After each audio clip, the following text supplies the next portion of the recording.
Hi, it's Kathy here at Art Zone. I'm going to show you our toad house or fairy house, whatever it is you decide to turn it into. The reason we don't call it a birdhouse is because on these we don't put a bottom on them. But if they had a bottom, they'd be a birdhouse too. You can see this one here is our largest that we make. And then we take a step down. You'll notice its door's a little different in this one. We decided to do the door to where they could just crawl in. But this one, if it was a frog, they'd have to hop, or those fairies would have to fly. And the last kind of toad house that we make is right here.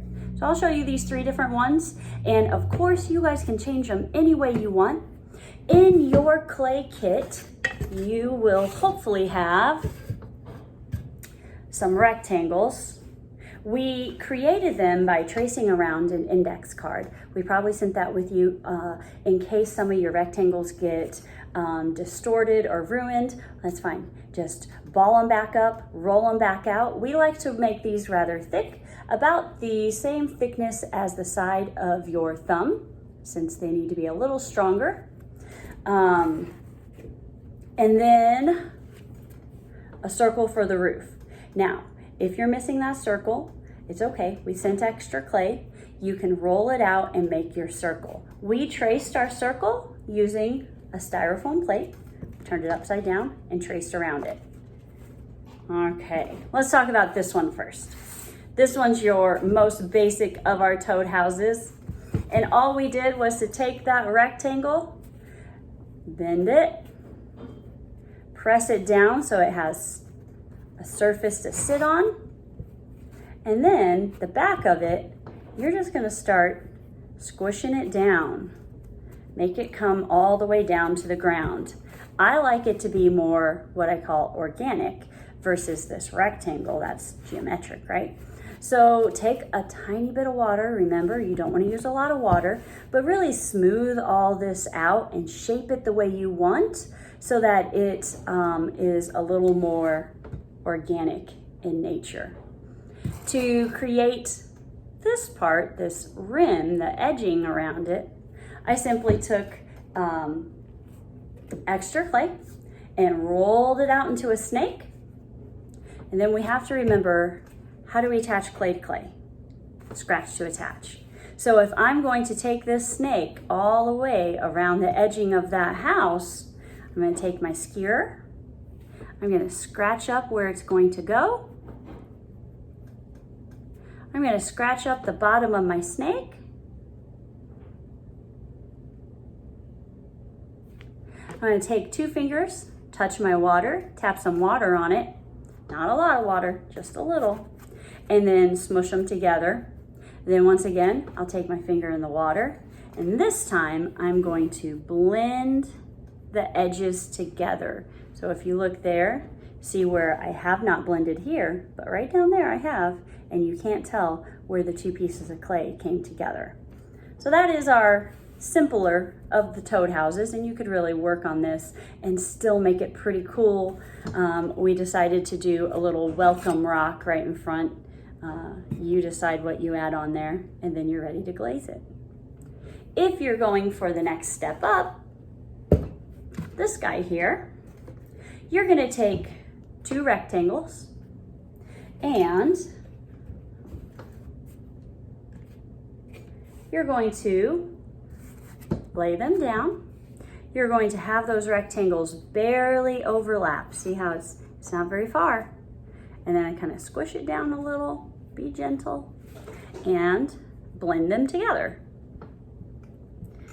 If it makes it kind of crazy up top, that's fine. You can always cut and redo that. So I could always take my index card, place it here if that got a little wider. So if I show you, see how it's no longer flat? Wow. I like to use my popsicle stick to make my straight lines. And then I just trim off that little extra there, and now it's still nice and straight. So work on that, blend them together, flip them over. You see that line? you need to blend that together too. Then you're going to take that and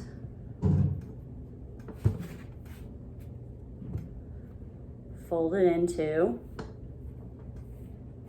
your circle, which makes the base of that house. It's this house right here. Once again, we have to blend. So I put my hand on the inside and blend that together. Really work on that, make it nice and neat so that it's nice and strong and you won't be able to tell where the two go together. So I really work that, tiny bit of water, smooth it out. But you also need to do it on the inside. If you see there, see that line? I don't want that line. We need to rub, rub, rub to where we cannot see the line. So this is the bottom of the medium house. The large house is a little different because you're going to take 3 rectangles, and instead of putting them together on the short ends, you're going to put them together on the tall ends like this. And once again, just like on the other one, blend, blend, blend, barely overlap them, even up those edges, flip it over, blend, blend, blend. Remember I said 3 rectangles, so you need 1 more rectangle right here. Blend all 3 together. Then, just like this one, once you have it nice and smooth, you're gonna stand it up. Don't forget to blend on the other side. I haven't blended yet. And you're going to curve it together to make the sides of the big house. I'm going to be working on the medium house, but it's the same thing. So, back to this guy. Once you have your cylinder together, your next step is to decide if you want any texture. Texture. That's how something feels to the touch. Some texture, you can actually touch it and it will feel like the way it looks. If you look close on this one, I'm not sure that you can really tell, but there was some texture added to it. You can make texture a number of ways. One way is what's called a texture plate. So this piece of plastic here, if you look close, it's made to look like tree bark. But if you don't have texture plates, you could, all kinds of stuff. We could take this popsicle stick and I could draw some lines. I could make it look like bricks, or I could just scratch it up and just make it kind of random. You see, I really needed to work on blending mine together more, but it's okay because this is just my example. I like to make things a little random. So work on that. Decide what kind of texture you're gonna have. When you create texture, if it's got these real rough little parts, we need to smooth those down a little. So take a little water and just kind of rub over the top and knock off all those little crumbs that happen. This kind of texture, I like to think of it kind of like a lot of straw that's stuck together, and that's what I go for when I'm doing my random texture. Go all the way around the outside, texturize it the way you want. And you're ready for your door. Once again, you can make those doors absolutely any way you want. If you want to go for the more rainbow shape, or if you want your door up just a little, it's actually a window up here that's been cut out, and then the door it's a fake door, right? You decide. I like to take my skier and draw it. I think I'm gonna make this actually look like a door that's open on its hinge. So I'm gonna draw where I want my door right here and right here. Since the door is slightly open, I'm not gonna cut 3 sides. I'm just gonna cut the 2 sides. And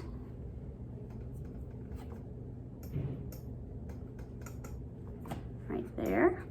And then I can take that door and crack it open like that. So now I have an open door.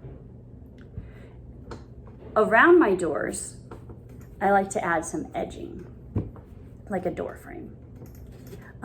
This one has it. Once again, it's that snake. So I'm going to take some extra clay, roll it out. You could have a really thin snake or a thick snake. The number one thing you have to remember, scratch to attach. So if I'm gonna put that around my door, I'm gonna take that skewer, I'm gonna scratch it up.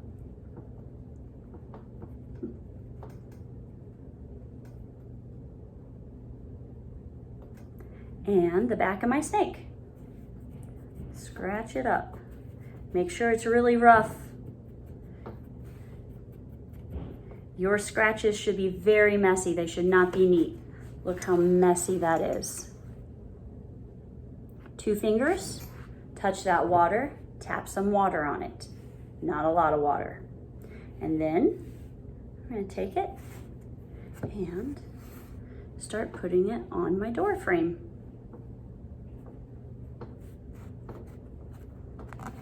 Right there. Now that I've put it on there, I'm going to touch my water and I'm going to blend around the edge. Really make sure that frame is going to stay on. I don't want that door frame to fall off when my clay is drying. The reason it might fall off is because clay shrinks when it dries. So when you have pieces of clay that you shove together and they're drying and they're shrinking, they pop apart. But if I scratched this up and I scratch that up and they get smushed together, when they start drying, they're gonna get tighter together and stay. So I took some water around the edge of the outside, but I'll also take some water around the inside edge and make sure that that door frame is gonna stay on. Now before I go any further, I want you to put your name on it. Put it towards the bottom on the inside. And if you don't want to write your whole name, you could just do your initials. So mine are C and an R. It's right in there. Get your name on it. Okay, I have my door frame. Then my next step is deciding if I want to make any windows. And on this one, I actually did a false window, meaning I carved the window out, but then I put clay back inside of it so you can't go through the window. And that way I could glaze it with some yellow, it can look like the lights are on. Then I decided to add some shutters, just a little extra fun to it. But this window, decided to cut it all the way out. It became the door for this one. You make your choices. Your window could be square, it could be triangle, it can be anything you want. If you're gonna do a window, I would suggest some kind of edging to it, and that's kind of what the shutters did. It gave my window a nice little frame. Over here, I decided to add a mailbox. So yes, you can add some more things to the outside of your toad house, your fairy house. Even your edging you can have fun with. Like maybe you want to make that edging look like it's rocks. And you can take it and kind of squish it up, shape it to start to make it look like rocks. Let's see if you can see that right up here where I've shaped it. Or maybe you want it to look like bricks. Take your skewers and carve to make it look like that. Maybe your door, if you have that door, maybe you want to make a false window on it. So I would take my popsicle stick on the outside of the door, and I'd carve some of it out, smooth it down. If you look close, now it's got a false window that I can glaze and make it look like the lights are on. I can take some clay, scratch to attach it so that I have a door handle. All those fun little things that you can add. Once you're done adding to the outside, remember anything you make, attach it to it. Once you're done adding, it's time for the roof. The roof is probably the hardest part of the whole project. Like I said, if you don't have a circle of clay, or if your clay circle messes up, we used a styrofoam bowl, put it on top of the clay, traced it, and that is how we have our circle. So here's our circle. The first thing I'm going to do, I'm going to try and find the center of the circle, and I'm just going to eyeball it. I'm going to make a dot. Then I'm going to take my popsicle stick. I'm going to start from that dot, and I'm just going to cut a line. So it looks like this. Now I'm going to turn it into a cone. I'm going to take it and I'm going to twist it, and it makes a cone. You can make that cone as tiny as you want, but of course you want it to fit on your fairy house, so think about that as you're doing it. Once you play with that and get it to where you want, so I think this is pretty good for mine. It overlaps a lot. I don't need it to overlap that much, just a little. So I'm gonna cut some of this extra off so I have more clay that I can use to make more decorations. So now it looks like this. And I need to smooth it together. Once again, tiny bit of water if needed, but for the most part, I don't need a lot. I rarely even use it, the water. Get all that smoothed out.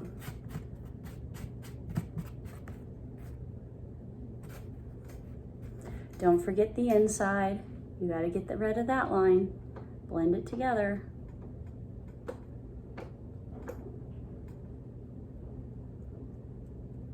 And now I need to see if it fits my fairy house.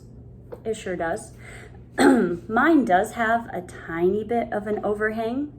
If yours doesn't, if it fits it perfectly, it's okay. I'm going to show you how to add a little bit more so that maybe you could create a little overhang. I've also had people take some extra clay and make it look like leaves that are coming off here. There's so many options. But to get this roof to stick, I need to scratch to attach. So I'm going to scratch this up.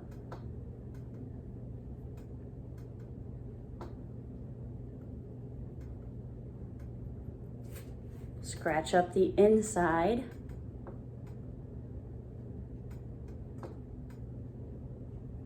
Two fingers, tap just a little bit of water.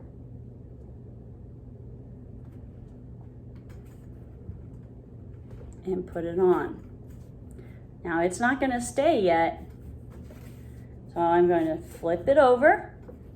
I'm going to start on the outside here with some water. I'm going to rub, rub, rub, and blend this together some. Get that roof really stuck. Do that all the way around, and the hard part is getting inside. So get in there, blend that all together so that you are sure that roof is not going to come off. Take your time on that. Once you have it all blended together, well, then you have more time for designing. Like I said, if your roof doesn't overhang, doesn't come out some, and you want that, well, simply take some of your extra clay, roll it out into a thick snake. Try and make that snake even. You might have to piece snakes together. Now, hopefully you know, to get this on there, I need to scratch to attach. Once I've scratched to attach, then that needs to be blended together so that it will really stay on. And You can thin it out if you want to squeeze it and thin it out. All those things to make that overhang bigger than it might be right now. You could also take some extra clay, make a chimney if you want. All it is a rectangle piece of clay, small one. So if I have some clay here and I cut it into a rectangle and make a circle, a cylinder, blend those together, scratch to attach it up here, you've got a chimney. This person here decided to take circles of clay and add it on. Those were scratched to attach also. So really at this point, this is your creation. Decide what you want to do to finish it. And when you're ready, grab that glaze and glaze it. Now you don't want to glaze the very bottom that touches that kiln, right? Your clay is wet, you need water to get out, and it's going to come out through those parts that are unglazed. Use a lot of glaze. Go back over it, clean out your brush, dry it off before you continue glazing. We look forward to seeing your creations, and thank you for joining us here at Art Zone.